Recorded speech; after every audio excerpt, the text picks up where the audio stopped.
What's up, everyone? We have a very exciting guest with us this week. Bree is here to share her story and everything about Merch by Amazon and all the other crazy ventures she's into. And Bree, let's just get right into it. First of all, I love the necklace you're wearing, by the way. Got a little boss swag going. I love big, gaudy jewelry and shoes. The best way to do it. Gotta be loud. Absolutely. So let's just dig right in. I mean, I think the biggest thing we want to start and kind of share with our audience is like your background, who you are, and you have your hands now in so many things. And we were just talking a little bit off camera about all the different things. So sure. I want to hear kind of like how you got your start, you know, in the online space. Was it through e-commerce? What was it through? And yeah, just whatever else you want to share. I want to hear about it. All right, cool. So I will give you an overview of kind of like how I started out and how I got to where I am now. Basically, I was like the typical serial entrepreneur that popped out as a kid, like wanting to make money. And my daughter is 5 and she has that same genetic streak. Like I literally was like the neighborhood hustler, like people like, let's do a talent show and we're charging, you know, tickets and or I'm going door to door, like selling things. So then by the 90s and my teenage years, I had already been working for years in retail jobs. I got my workers permit. And, you know, where's at 14, what are you going to get that's that profitable? So I found by like 15 or 16 years old, I found eBay and I liquidated my bedroom. Nice. So I was like, you know what? First of all, I went through a growth spur. I'm pretty tall. I'm 5'9", and my snowboard was too short for me. So that was the first thing that went. And then I was going and kind of becoming more tomboyish. And I had as a child like a porcelain doll collection. So out that went, liquidated all that. Those are and then so. Oh yeah, they are. Some of them. But now I'm like, oh, I don't even want to look at them. I don't know if it's just, sure. It's not my thing. Phase out. Yeah. So, I mean, I started with that and then, you know, just kind of dabbled with it. Let's see. I was a competitive figure skater as well. So I had like kind of a weird upbringing, which kind of lends itself to why I can handle so many things at once now in my adulthood. Right.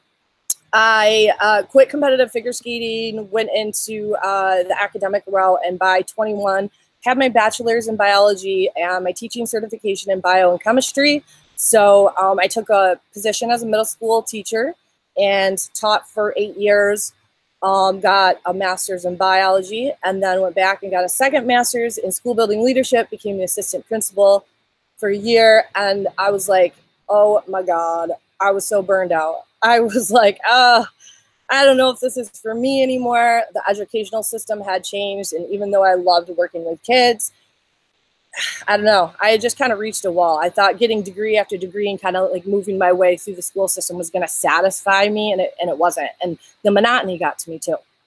Yeah. So throughout that time in the background, as I was growing up, I was very good at getting credit cards and charging them up. And so very easily, like I needed to find a way to start to pay off the financial irresponsibility. And so while I was teaching, I was also selling on eBay. So about this time where I went, what year was that? 2010. I just like had like this meltdown. Like, oh my God, I have 2 master's degrees. I spent all this money. I'm unhappy at my job, but I had known that I had sold on eBay part-time this whole time. And when I started to look at the numbers, I realized that I was making more on eBay part-time, and I was happy as a clam, than I was making full-time as an assistant principal. Then you add in, I was commuting every day. So basically, I retired at age 29, from teaching. They granted me a year's leave of absence. So I was tenured. People thought I was nuts, like leaving behind great health insurance and that tenured position. But they gave me the year leave of absence unpaid to make sure that I was making the right decision. And within a month, I was like, yeah, I'm not going back. So, and then that's what snowballed and created like what I've established now. From eBay, I moved into Amazon FBA because like everybody, I was looking for that next thing. I was making like $10,000 a month as just me. And in fact, as a stay-at-home mom at one point. just on eBay. So I wanted to be a one-woman show because I was a control freak. And so then I was looking at Amazon FBA and dabbling with like moving some of my eBay stuff over there, looking into books. And this was probably 2010, 11, 12.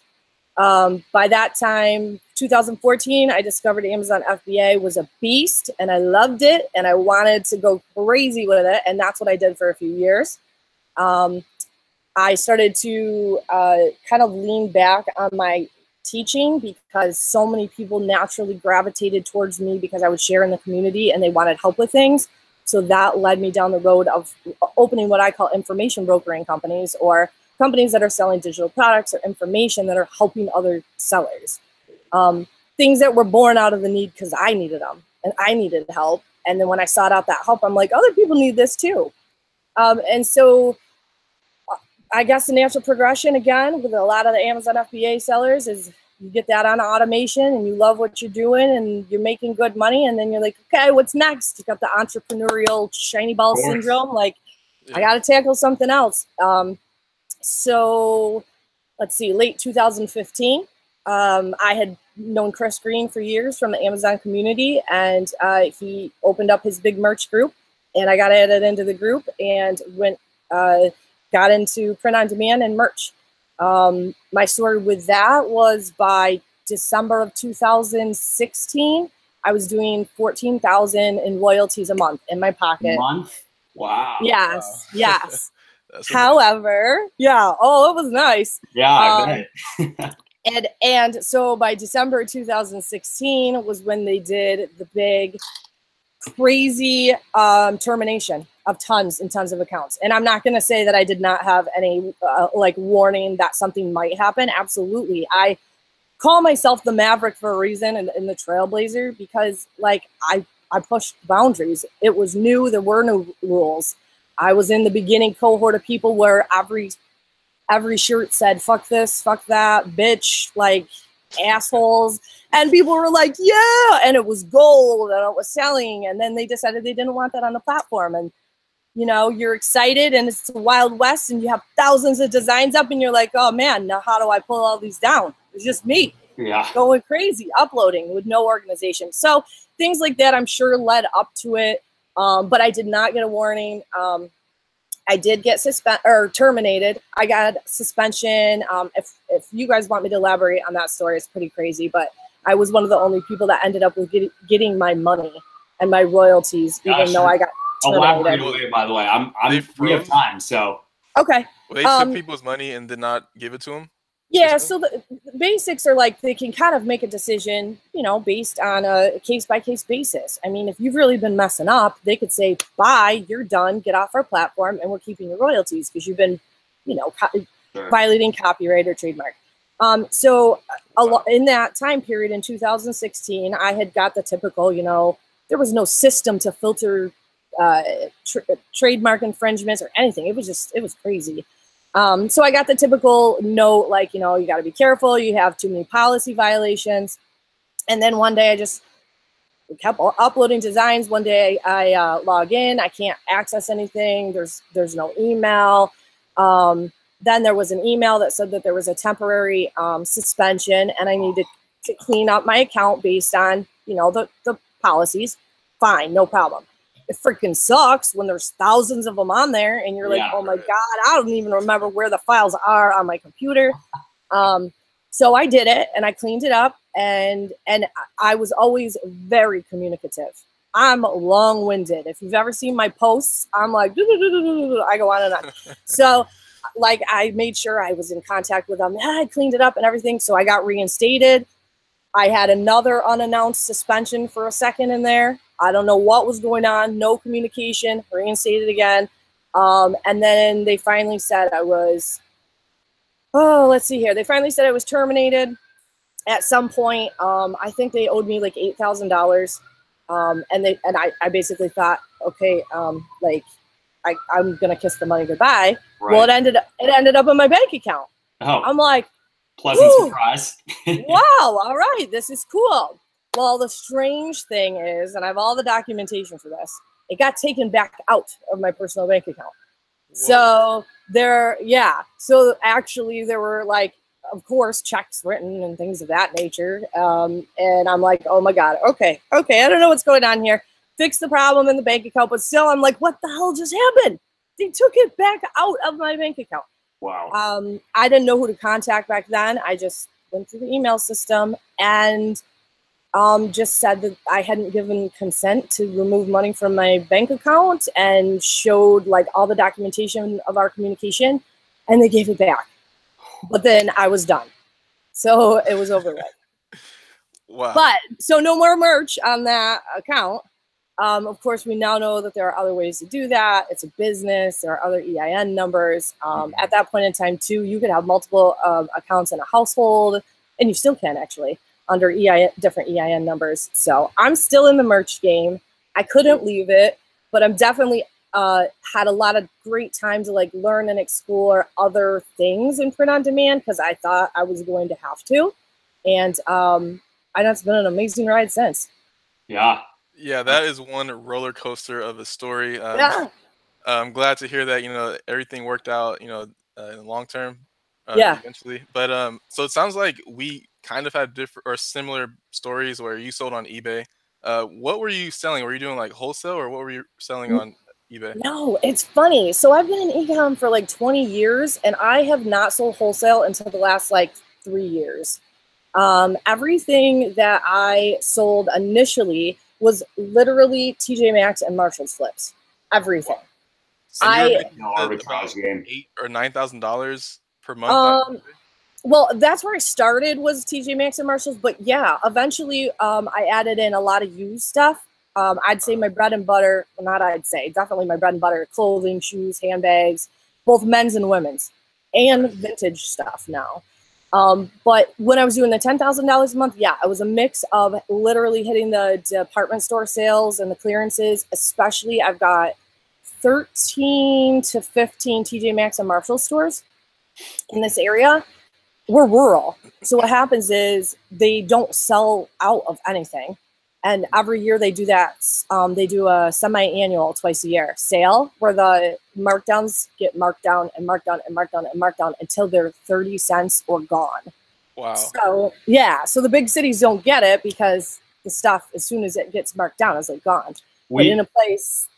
By the way, we should have asked this, but where are you located? Where are you calling in today from? So I'm in Western New York. So Okay. I'm south of Buffalo in Fredonia. I'm like 45 minutes from the Canadian border, 45 minutes from Ohio, 45 minutes from Pennsylvania. Yep, definitely rural up there. That's awesome. Yeah, yeah. It sounds like you got the strategy down for retail arbitrage up there, it sounds like. Oh, yeah. Yeah. You know, I will never run out. Now? All right. Yeah. Yeah, I'm like pretty much always into everything. I never discount anything or discredit anything. Like I'm just always, I wouldn't say it's like my big focus just because like online arbitrage is so easy for me. But definitely I can't go into a store, a restaurant. I can't go anywhere without like checking out like, oh, what's their, who's providing their cups back there, you know, like, oh, look at gift and a curse, you know. Yeah, and then I have the eBay background, so like you go to somewhere like Applebee's and you can't look at the mementos on the wall because you're like, oh, they could probably flip that for $250. Of course. I'm just so curious. Like you're into so many things. You're into eBay, merch, and everything. RA or OA. What's your workflow like? How do you have all this going? Do you have people helping you with your business? Yeah, so eventually the control freak had to loosen up the reins a little bit because the one-woman show thing is very difficult. And so, yeah, I do have help now. And what I always tell people when they're like, holy crap, like, how do you do all this stuff? There's no way that you're able to do all that. Well, because I've been in it for freaking 20 years, first of all. And I establish one, and I get it kind of like almost automated, running where it's like nothing to just like, you told me go list 10 things on eBay right now. I can knock that out easy, like an hour. No big deal. Like it's nothing. Do I have help with each of those things? Absolutely. So I co-own D4D, and we have at any given time 50 virtual assistants. Wow. So Nice. At any point in time, obviously, I can use them for personal use as well. And it's cool because a lot of them have been with me for years. So it's almost like having personal assistants. So they're in a different time zone, but I could be like, hey, I need help on Poshmark. I'm way behind. Can you pop in my account for me? And, you know, like list all these new eBay listings for me over there. And so I do have help in that respect. Wow, absolutely. That's awesome. Yeah, it's crazy. I only have one virtual assistant, and I'm excited to have like that one designer, because he actually keeps me going. So sometimes like Chris and I both work full-time jobs. So like if I'm kind of like down on merch for whatever reason, like my sales are slow, it's crazy because my designer will still be messaging me on Skype like, hey, I need more designs, like give me more. So he forces me to like keep going too, which is awesome. Yes. Yeah. Yeah. It's weird. I guess where I am right now in my life and in my career, it's a lot of managing and delegating and decision making and being the creativity behind things. And then having people on my team and having business partners and having VAs and friends and family and just this huge squad of people that you can lean on. And depending on what it is that you're doing, you have these connections that you've established. They have a strength that complements yours, and you get shit done that way. Absolutely. There's still so many things I want to unpack from your story, because I just feel like first of all, like Chris mentioned, like I see a lot of similarities, but obviously like I feel like I'm just a lot earlier on that track than you. And so like, you know, I think it's just a few things I wanted to touch on were that you said like you started doing eBay out of necessity, right? Like the very first thing you sold was the snowboard. Was that the first dollar you made online? Yes. Yeah. Okay. Yeah. So you started because like you needed to make more money, and then that skill set, you know, that was not the time for it to really blossom, but you kind of established that skill set, and then you got into teaching, and then it's the funniest thing the part that's funny about what you're pointing out here is that so I gained those tech skills because I just had to teach myself, and like I graduated in '98. We were not using computers, like we were still like that was literally the cusp of still typing on a freaking typerighter and using like those. I don't even remember how to do all that stuff. Like So but what happened was when I was teaching, I went back to my home school district, and it's an economically depressed area that was granted with an amazing grant from Apple. So the teachers we were given like laptops to use at home and at school, and some of the rooms had full laptop carts, and we learned how to use like the smart boards and Kangaroo and like all of these cool tools. So like I was so excited about that I threw myself into learning how to use it all, and then I utilized it because I taught science. I was like, heck yeah, this is amazing. You know, I used that, and then what happened was I started teaching the teachers how to use this stuff, because those that were older than me were like terrified of it. Sure. And so that evolved into the early on like online courses that were all HTML. So then I taught myself that so that I could develop online courses for the district, so that these teachers that maybe couldn't attend live could like take it online with me. So it's just weird. Everything started to weave its way and like make sense. Yeah. Yeah, and that was like another thing I was going to say too, is it's interesting how then the teaching came back full swing, and that allowed you to then now you're putting out, you know, content and all that kind of stuff. And you can tell like just by the way that you communicate, like you can get a clear message across to people, and all that's probably stuff that you picked up along the way. So I just think that it's so cool to see how that story works. And in weird ways, I feel like it's similar to what I've learned. Like I got into eBay out of necessity because I wanted to make more money, you know, outside my full-time job. And that skill set's kind of helped me get more into e-commerce, and each level has kind of taken you, like pulled you further in. But the most important thing is that you have to start and kind of like start sowing those seeds at some point. So it's really cool to hear from me. Yeah. And always start with whatever, like just, you know, people will always say, man, you have so many different income streams. I don't even know where to start. Right. First of all, I always say, what are you into? Like everybody's like obsessed with something. I don't care if it's dogs or, you know, like skateboarding or football or your kids or whatever. Like use that, and then use the mode of delivery for the content or the products or whatever that you're most like clicking with.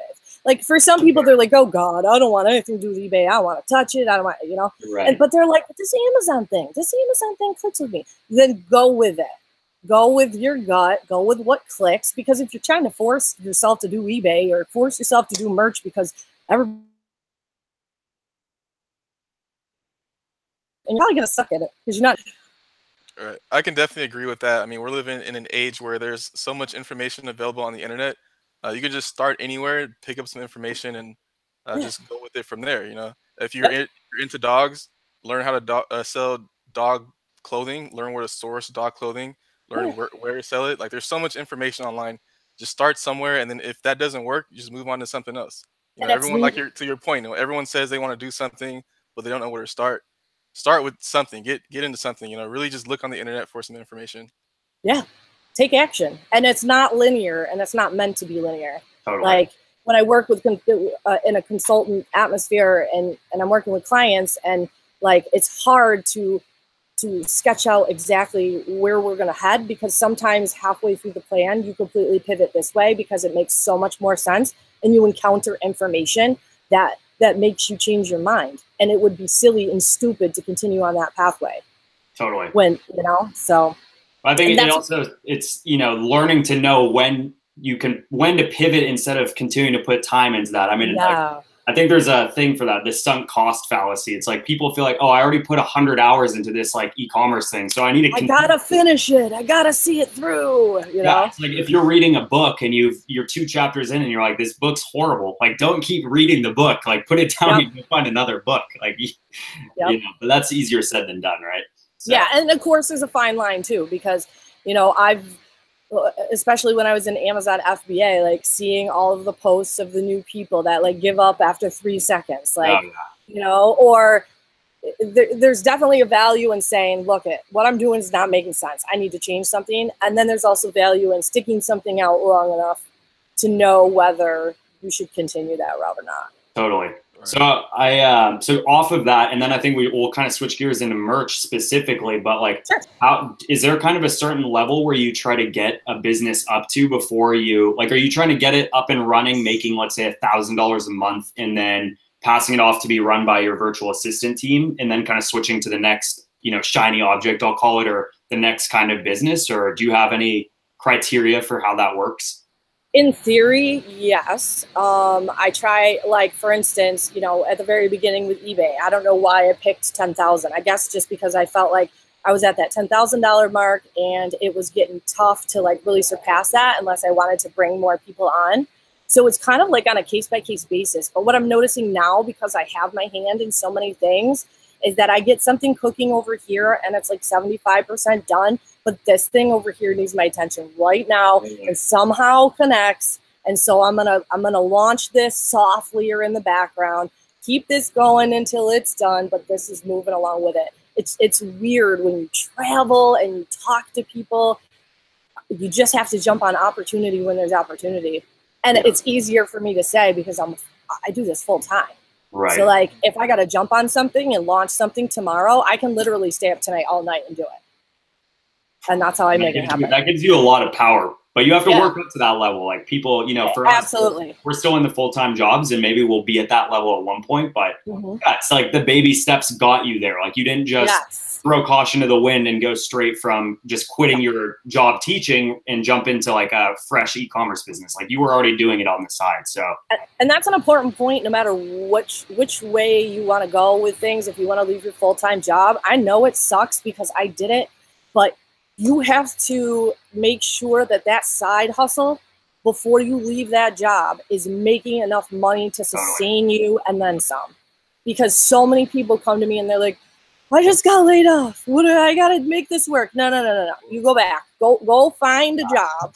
Find a job. We can still work on this together, but you got to find a job because that's not how this works. There's a lot of things that people don't take into account, especially if they're not into business. But that's so important. I want people to know, like, if you have a solid job, keep it until you're just so exhausted and that's normal, but you're making that money that you need to see. And I can speak on that too, because I used to do like 100% commission door-to-door sales. And the entire time I was doing that, I was like, so I made my own schedule. I was trying to get like all these side little e-commerce things going, but it's so much more stressful to try to get the side stuff going if you don't have something that's bringing in a consistent pay, at least. Yep. And for some people, maybe that's the pressure they need. But for me, I don't work like that. Like, I want to know I have the consistent paycheck. Plus, I think there's a lot of other benefits to having the full-time job. And, yep. You know, Chris and I have talked about, like, I don't even if I got my merch business to a point where I could quit, I don't know that I really would. I actually like my full-time job a ton, and I like the side hustle feel as well. So yeah. I think that's really important that we talked about that. And that's an important point too, that everybody's like ideal situation is different. You know, like some people couldn't stand the thought of having the lifestyle that I have as far as like being at home. Like they need to be out. They need to be out and social, and they love their, like I have a close friend. She loves her full-time job and she makes a killing on Amazon. And in other areas. She could leave, but she loves her job and she loves her coworkers and she loves the people there. Like, we're all different. I'm a hermit.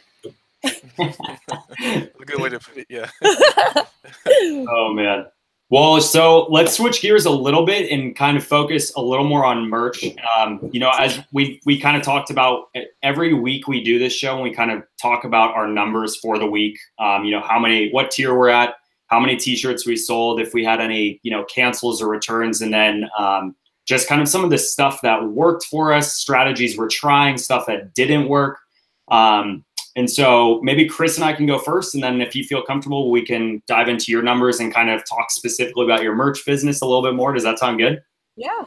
Okay, cool. Chris, do you want to start off? Yeah, I'll go ahead and start. So for me, last week, or pretty much last week and this week, I'm still on tier 500. I do have 472 live listings right now. There were a few things I was taking off. I think I did mention that before. My designer is still giving me new, fresh designs, and I have a lot of stuff that I know is probably not going to sell. So I'm taking some stuff off. So now I have 472. Last week was a little bit light on sales. I do have a total of 8 sales last week. And that was across 6 different products. One of them was a hoodie, one of them was a long sleeve, and I sold 2 different pop sockets. So that's a cool thing. I like to see that the pop sockets are getting a little bit of traction, you know, so that's pretty cool. One thing I did do, I remember you mentioned Pinterest before. So I did dabble into that a little bit last week. So hopefully I could put some more work and more time into it, and, you know, some results might come of it.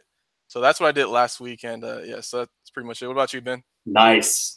Still haven't sold any pop sockets. I'm a little butthurt about it because I put up like 50 last weekend. So I'm still at tier 1000. I've sold 21 shirts in the last 7 days. And then I'm upset because I had 4 returns, which I think pretty much doubles the number of returns I've had in total. So that's a little frustrating, but, you know, like it comes with the business. So, and yeah, 17 different shirts. So I'm definitely still getting a lot of like variants. All my shirts are selling kind of like 1 and 2, and I've done a lot of the evergreen stuff. So seems like it's increasing every single week, I've noticed. Yeah, I feel like my merch business is finally starting to get a little more consistent. And one thing that I did do this last weekend was I went back through all my existing listings, optimized the price, changed out keywords for anything not selling. I pretty much upped all the prices from, you know, even the ones that I had at like $12.95, $13.95. I think across the board now I'm at $14.95, except for there's a few designs that are just horrible that really should be taken down. So those ones are at like $12.95 or something. But otherwise, that's kind of like what I've been doing. I just put in like a fairly big bulk order with my designer. So I'm hoping to get a couple hundred more shirts and max out my tier in the next like 2 months. So you're doing it in bulk orders, you're saying? So pretty much like my designer, I just like normally I pay $2.90 for a design. And so I just said, hey, you know, like I want to do 400 shirts. Can we work out, like negotiate a better rate? And so essentially we're going to do, I think, $2 or $2.20 per shirt now. So I'm going to do like either 200 or 400 designs. So I'm investing a little bit of money, but I think it's worth it if I can get them all up for Q4. And then I have a very optimistic view right now on print on demand. So anyway, Bree, I want to hear your business and your numbers. Yeah, same here. Oh my God, buckle up. Oh. All right, I'm like going through in my head like, oh, I don't even know where to begin. Okay, so to back it up, I lost the one account in December of 2016. I was at tier I want to say it was at tier 8,000, getting ready to tier up to 16,000 would have been what it tiered up to back then. And I told you guys, I think I wasn't averaging 14, but it was December, and I had 14,000 in sales as they left. So that was gone. My husband, however, had an account. I was too pissed off for several months to do anything with it.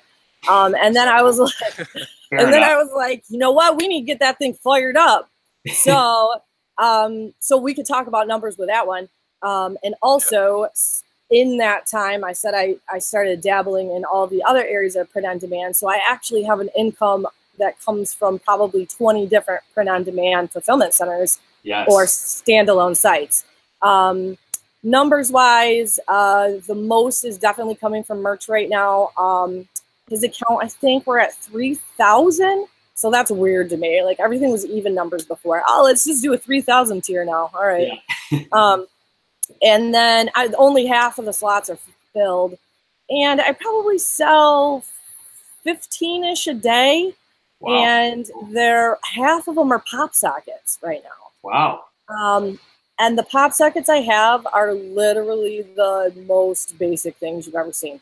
They're either not even patterns. They'll be like, I'll just be like, put a taco on there, or like a unicorn. And I guess because of my writing background, like I'm really good at nailing down good keywords to drive people to finding my unicorn, like nestled in there. And it's different enough. The stuff I'm doing is different enough. And then I also went through all of my old t-shirts, which I haven't even had time yet. And I'm uploading all my t-shirts as pop sockets as they make sense. So, let's see, what did I do this? Oh, strategy wise, what I was doing this week was taking my designs that were about to fall off Amazon. And I went back through and I used Merch Lister Pro and Merch Buddy. And I literally opened 100 tabs at once with the software. And I went through every single one that had like just a few weeks left. And I brought the price all the way down to like whatever it was to almost break even. Right. I was like, you know, I'm a little I'm a scientist too. I was like, these things are going to die anyway. It's late at night. I can't sleep. Let's do this. Yeah. And actually I'm seeing some great results. So several of them were saved in the process. So now they'll forever live on. Some of them fell off. And then what I'm going to also do is go way, way, way, way back to the ones that fell off ages ago when we didn't even have long sleeve t-shirts and hoodies and things of that nature. I'm revisiting those too to capitalize on some old designs I have. Mm-hmm. So it's a lot of, I don't have to pay for any additional work because I have so many designs that I can rework and work. And I use software to push them out into other areas too. So Zazzle, Redbubble, Etsy, Amazon Seller Central, to name a few. Wow. So I'm getting royalties from them as well. And so how are like the royalties on the other platforms? I mean, you said merch is the biggest, but are do the others like add up to be quite a bit still? Like, do you think it's worth it? They're going to surpass merch as soon as I have. Yeah, easily. Because first of all, I'm developing a brand and a Shopify store based on our personal family. We love to camp and we're into extreme motorsports, dirt bikes, four-wheelers, awesome.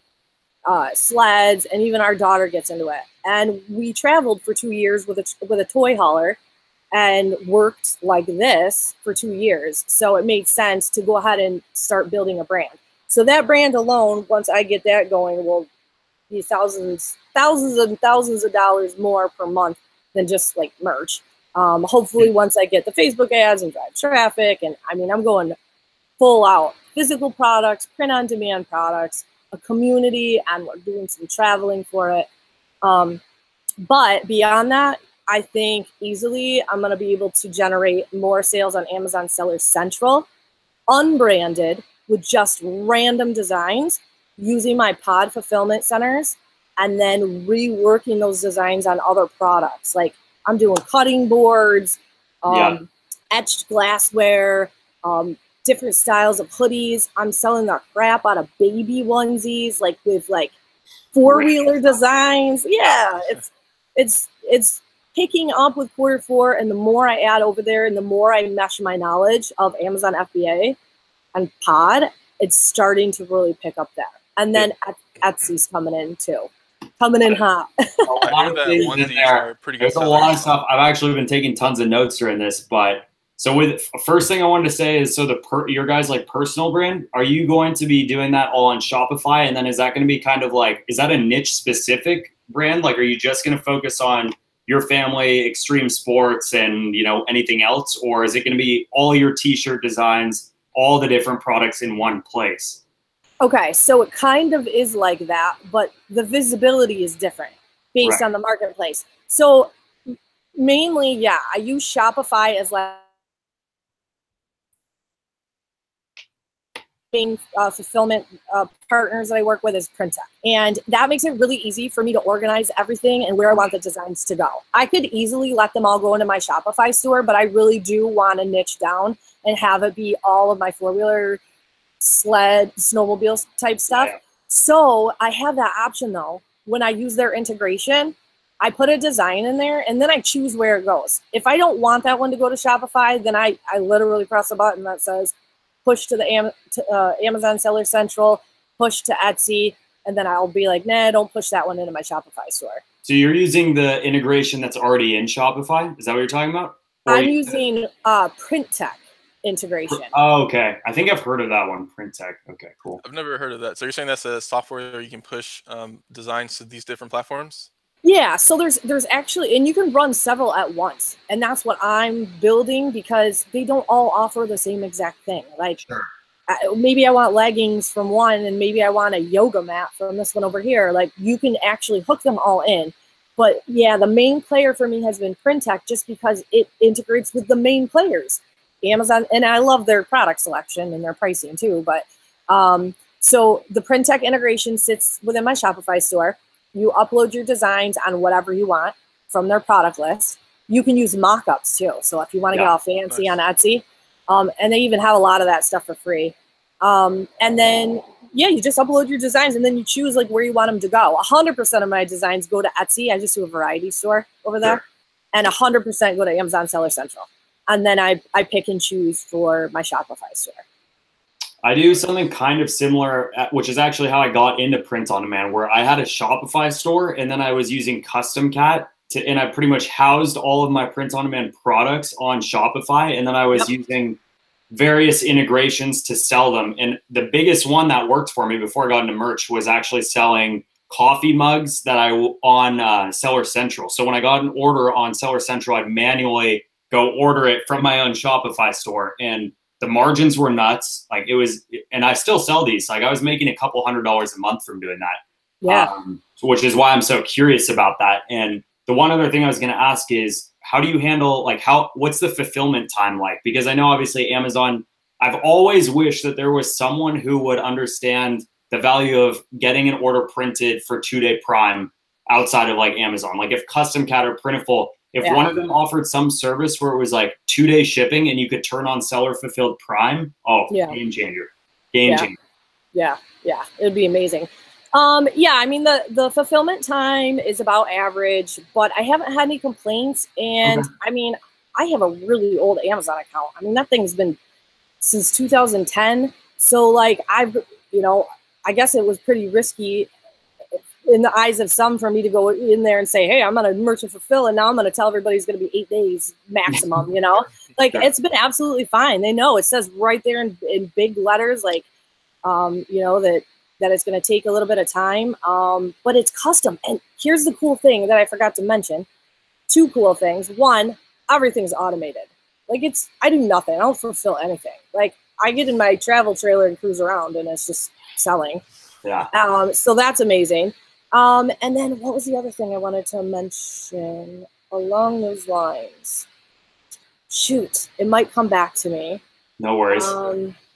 But yeah, I lost track of it. Darn, it was good. Fulfillment times, automated. Yeah. Oh, thank you.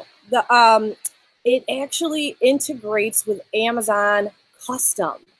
So it's the only one where you can sell print on demand, like a cutting board that says like grandma's babies. Interesting. And then someone on Amazon's end is like, oh, I want to put all the grandkids' names on here.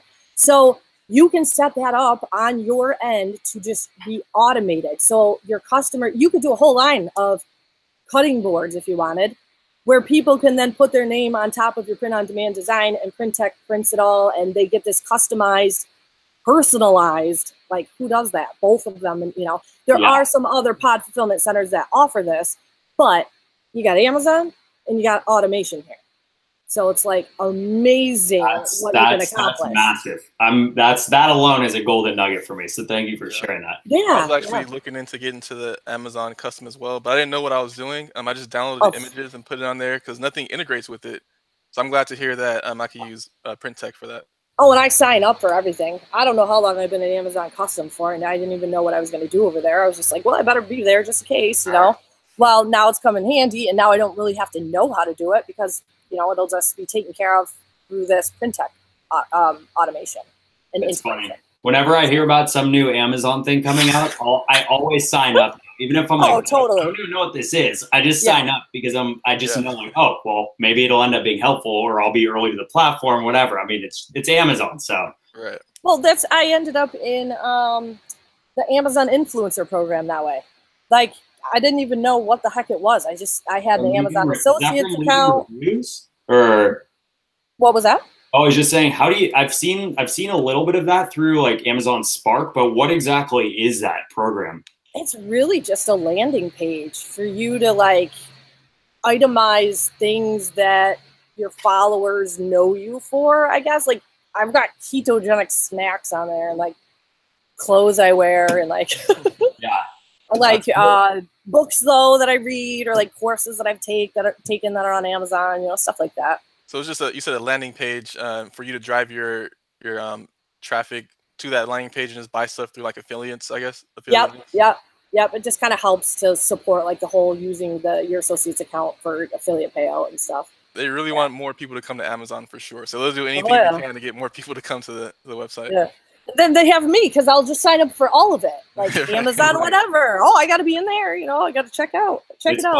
I didn't really buy a lot of stuff on Amazon until I started like selling stuff on Amazon. It's like, oh, I can just get this. It'll be here like in 2 days. Okay, sure. Oh, and like all the time. Have you ever gotten into the Amazon flips and all that? That's another thing that Amazon FBAers get into, ordering off Amazon to sell back to Amazon. I haven't. My whole introduction was I worked at a company, and the guy within the main business, he kind of had a side hustle, which was we were retail arbitrage. So we'd buy like closeout lots and sell them. Sell them on Amazon. And so that's how I got kind of introduced to the whole world. And then I was trying to get into like private labeling and all that stuff. And then I got into eBay, and then that he was actually, my old boss was the one who told me about merch for the first time, and he kind of sloughed it off, didn't really do much with it. And I think I randomly applied to it because I heard him talking about it. So I haven't done any of the back-to-back like Amazon flips. So I've tried it a little bit. So I would pick up some things from like thrift stores, but then I'll go into my phone and see that Amazon's like taking this much. So I'm like, no, I'm not going to send it to the warehouses. So then I'll just try to flip it on eBay, but you know, it's still sitting here. It doesn't sell as fast as Amazon. So I tried it. I don't like the amount of money they're taking for fees. It really takes a lot of work for you to find items that give you a lot of profit. So I kind of stopped doing that really. Yeah. Go ahead, Bri. I was gonna say I went through the same thing in 2014 when I started, where I was like, you know, especially coming from the eBay world, I was used to like taking $1 item and making $50 from it all day, you know? Right. But I started to learn that I could also sit on that item forever. And then, you know, I learned the value of volume and flipping things in a short period of time. But it took me forever to have a bankroll. I mean, I was the thrift store Amazon hustler. Like, I was like juicers and coffee makers and books and like anything I could get my hands on that was okay to sell on Amazon that I could get for hardly anything. And that's how I finally started to learn it and have a bankroll to buy stuff to sell. I think the really cool thing about print on demand too is that what I really started getting into it and really liking it was that you're essentially you don't have to go and spend money up front. You don't have to go and spend time and go to China and get a private label product and a logo and this and that. You're instantly, like, if you just know some basic design skills, you're literally essentially outsourcing all of the fulfillment and everything to Amazon or your print on demand provider and customer service, everything. And then if you outsource the design, you literally have a full outsourced business, and you can start that in what, a month, probably less. I mean, obviously. I mean, yeah, like you could literally be today. Yeah, you could start it today and be making money by tomorrow with no investment if you have at least a little bit of design experience. Or, hey, now, like, if you can operate a smartphone, really, you know, there's so many design apps and things that people could use. And to be honest, I am a horrible designer. Yeah. And I tried for like 2 seconds. I have a great eye and I can translate what I want, but even so, a lot of my designs are still simple, and you could easily do them on a phone with silhouettes and, you know, so you did touch upon D4D. Do you want to go into details about that at all? Yeah, sure. So D4D is design for, like, the number 4, dollars.com. And the impetus behind it was, it's co-owned by Dennis Duncan, Aaron Engler, and I. And we all have different backgrounds and different places we've come from in e-com, but we've all been very successful in our respective areas of e-com plus print on demand. And we are down in the trenches too. We're still building stuff. Like, I still have so many things I want to build, but we saw a need in the community. Just people need help. They needed good information. They needed no fluff information that it was like watching it for 10 hours to like get like one little piece of information. Like, we're pretty short, sweet, and to the point with most things. We also know what sucks and what fails because we're still doing it. And we'll come out and be like, so I tried this and it doesn't work. We just try to be real honest about what we're doing and then provide those same types of services and tools and software to people. So as an example, it's print on demand anything. Like, if you're selling on Etsy and you need some designs for your, I don't know, stationery line, you know, we have image packs and vectors and graphics, and we have partnerships with artists that will make custom stuff for you. We have ready to rock packs, we call them, like design packs for the person at 2 a.m. like me, who's like, yo, I just got teared up and I'm not designing. Right. So I'm going to go try to find something to make something happen. Well, we have RTR packs. So what we do is we've taught our crew, our team, how to do phrase research like we do for our own company. Then they hand it off to the design team who designs like we design for ourselves. And then if you want, it gets handed off to get copyright, you know, the keywords and all that done. And you get to download it instantly. Like, you don't see all of that. You just pop on the website at 2 in the morning and download your avocado designs or whatever it is that you're looking for. And they're sold once too. They're trademark checked. You're the owner. It's commercial rights. We give you the PSD files for free.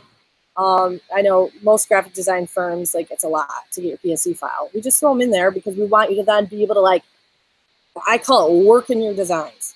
Like, if you buy a 10-pack, 25-pack of designs, you could actually work that thing like infinitely if you could figure out how to manipulate the PSD files. You can scale things by changing, you know, sports and terms and colors, and not to mention putting it on all the different products and platforms. One design can be 1,000 products in 1,000 places. That's so cool.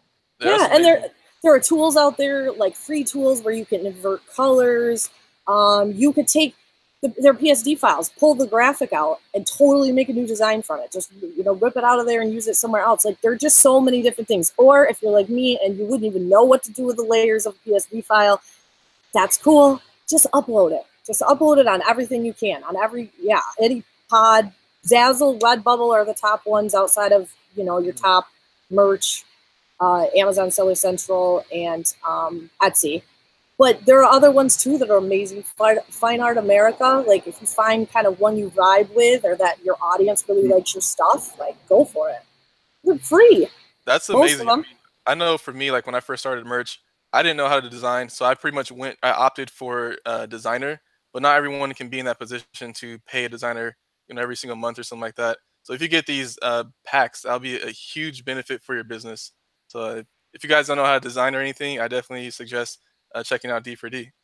Thank you. And yeah, we'll put links, by the way, wherever you guys are watching this, somewhere in the description. So, and we're game to, like, if you guys have an idea, anyone who's watching this, and you're like, I really wish somebody would do this or do that. Like, we actually have software that we've launched, and we have software coming. We have tools that are coming. Like, if you're like, I just wish somebody would come up with something that solves this problem for me, let us know, because we have a team. I have artists, I have web developers, I have software programmers. Like, we have such a squad that can make these things happen for you guys too. So don't be afraid to, like, shoot an idea out and be like, hey, what do you think about this? Cool. We'll make it happen if we can. That's awesome. Amazing. Very cool. Anything else that you want to share, Bree? Chris, any other questions that you have? Breeze, you want to say anything at all? I just want to tell everybody to go crazy with their pop sockets. Get in there quick. I mean, I'm such an OG from merch that I'm like, oh my God, this is like merch 2015 all over again, because we got pop sockets. Like, there really is a playing field. You're at ground level, and maybe it's not going to be the exact same. And don't quote me and say, I'm not making $14,000 a month now in December, Bree. No, it's not going to happen like that. But yeah, get all over those pop sockets, because they're new and they're trending. And will they fizzle out at some point like other trending things? Duh, yeah. But get in now, while it's hot. Put whatever on there. Put your old designs on there. Put graphics on there. Put a single word on there. Find some commercial graphics that you're allowed to resell.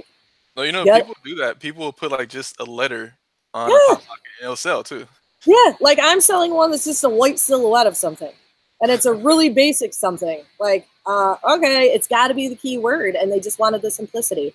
So don't like avoid things because you think it's not going to sell. Get in there if you got the spot and upload stuff. There's someone that'll buy anything. That's what e-commerce has taught me. Like, you'll throw out random designs and someone buys them. It's shocking. Especially during Q4. Yeah. Now's the time. Bria, I also wanted to ask you one more question, because I get a lot of people that are in like tier 10 and tier 25. Sure. And they're like, I can't get out of these tiers or whatever. And one question that I wanted to ask you, since you've been so seasoned in e-commerce, is like, what advice would you give to someone that's just starting with merch? Or I'll talk about merch specifically, but any e-commerce, like, what is some advice you give to someone struggling or just kind of getting started? Well, you got to be patient. It sucks. You do hear all these stories about, the person that hits like the amazing design that sells 5,000 of them. And like, those are the glorified stories, but that's not the reality of it. The reality of it is that you can make a lot of money or you can make a little bit of money. And it really just depends on like how much time you have to invest and, how much you really want to put into it. I'm off track though. Wait, redirect me real quick with I was heading down a different path. I got you. That was a good little thing. You want to put in the work to get it. That's pretty much what you're saying. Okay. I was gonna say if I'm going off on a different direction there, redirect me. But just people got to be just patient. There are ways to get yourself out of it. I mean, I've known tons of people that bought themselves out of 10 and 25. But if you don't have the money, there are other things you can do, like roll up them sleeves, get on Instagram, start hashtagging your brains out, like put those things up there. Like, it's time. Go on Facebook, start a Facebook page. Like, use those hashtags. People were always saying to me, the older crowd, what do you do with those hashtags? Those are weird. like they're sketchy because they're hashtags. Like, they didn't understand the relationship between Instagram, Yeah. They're Pinterest. Go bananas on Pinterest. There's so many free ways. Amazon, is it Amazon Spark? Yeah. Tumblr, Winalo, Reddit. There are lots of go to Facebook groups where you're hanging out and people respect you already. Like, don't go creeping in there and be like, hey, I want to buy my horse shirt. Click and run. Like, get involved. Like, there are ways to get free traffic and get yourself out of there. And then there are little hustler ways too. Like, maybe your next door neighbor's planning a bachelorette party. I know someone that could do their shirts, right? You do 10 shirts for her and get her to buy them off your Amazon account. You got a family reunion or the soccer team or whatever. There's way. Buy them for gifts for people. Make them for, there you go. Merry Christmas to everyone. Pick 10 of them for your 10 favorite people. Make them their designs. Buy them off of your account. Tear yourself up, and your Christmas shopping's done. There you go. I love it. Oh, wow, dropping some fire. Those are all, like, I feel like I can still do all of those things. Yeah, lots of options. Cool. Chris, do you have anything else or that we want to touch on? No, that's pretty much it, Brianna. I really do appreciate you being on today's show with us. It was great talking to you. I really do appreciate it. Thank you guys so much for inviting me. I had a great time. That was amazing. Like, I took so many notes during that. So I think we'll probably cut it there, but we'll definitely probably need to do at least a part 2 or 3 because I feel like there's going to be so much more down the road. So yeah, I'm in. Yeah, again, thank you so much. But for everyone watching this, we'll put links down below to everyone's channel, Bree's channel. And Bree, where's the best place to find you? On your YouTube or? Probably just on Facebook. Okay. If you type in Brianna Moller Greene or Brianna Greene or just my name in Amazon, it'll come up. And yeah, just message me. Send me a message. The friends are maxed out and all that, but I still look at all of the, I'm still very accessible. So I look at all of those messages in my other folder. So I'll get to you. You responded pretty quick when I messaged you on there. So yeah, that's I'm managing people all day for the various companies, and they're international, so we communicate via Facebook. So I'm on a lot. Awesome. So, very nice. Yeah. Cool. Well, thanks so much. And with that being said, everyone, we will see you at the next episode later this week. All right. Thanks, everyone. Bye, guys.